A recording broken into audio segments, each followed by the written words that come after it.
मित्रांनो नमस्कार। नवीन घडामोडी या आपल्या मराठी यूट्यूब चॅनलवरती पुन्हा एकदा तुम्हा सर्वांचे एक अतिशय महत्त्वाचे अपडेटसह स्वागत आहे। मित्रांनो 29 जुलै 2025 रोजी आपल्या महाराष्ट्र राज्य मंत्रिमंडळाची जी बैठक पार पडली त्यात काही महत्त्वाचे निर्णय घेण्यात आले। मात्र यातील काही असे निर्णय आहेत ते सर्वसामान्य नागरिकांना माहीत असणे अत्यंत गरजेचे आहे। तर पहा मित्रांनो, आपल्या महाराष्ट्रात उमेद महाराष्ट्र ग्रामीण जीवनोन्नती अभियानांतर्गत राज्यातील 10 जिल्ह्यांत उमेद मॉल ची उभारणी ही केली जाणार आहे। आता उमेद मॉल म्हणजे काय, तर जिल्हा विक्री केंद्र असणार आहे। राज्यातील ग्रामीण भागातील महिला बचत गटांनी तयार केलेल्या उत्पादनांना यामुळे हक्काची बाजारपेठ ही उपलब्ध होणार आहे।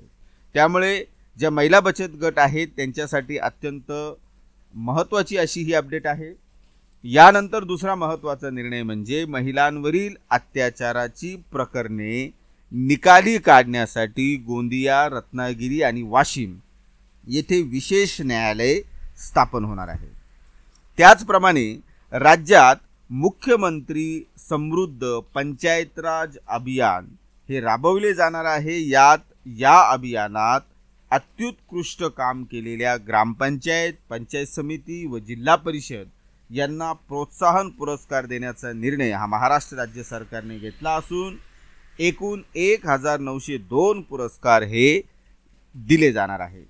तरी मग मित्रांनो, हे 3 असे निर्णय होते जे सर्वसामान्य नागरिक म्हणून आपणास माहीत असणे अत्यंत गरजेचे आहेत असं मला वाटतं। आणि त्यामुळे महाराष्ट्र राज्य मंत्रिमंडळाच्या बैठकीत जे काही निर्णय घेण्यात आले यातील हे 3 निर्णय मी तुमच्यापर्यंत माझ्या पद्धतीने, मला ज्या पद्धतीने समजलं त्या पद्धतीने तुमच्यापर्यंत मांडण्याचा मी प्रयत्न केला। आशा आहे मित्रांनो ही इन्फॉर्मेशन तुम्हाला नक्कीच आवडली असेल, नक्कीच यूजफुल वाटली असेल। जर मित्रांनो हा व्हिडिओ, ही इन्फॉर्मेशन जर तुम्हाला आवडली असेल तर नक्कीच या व्हिडिओला लाईक करा, कमेंट करा आणि जास्तीत जास्त या व्हिडिओला शेअर देखील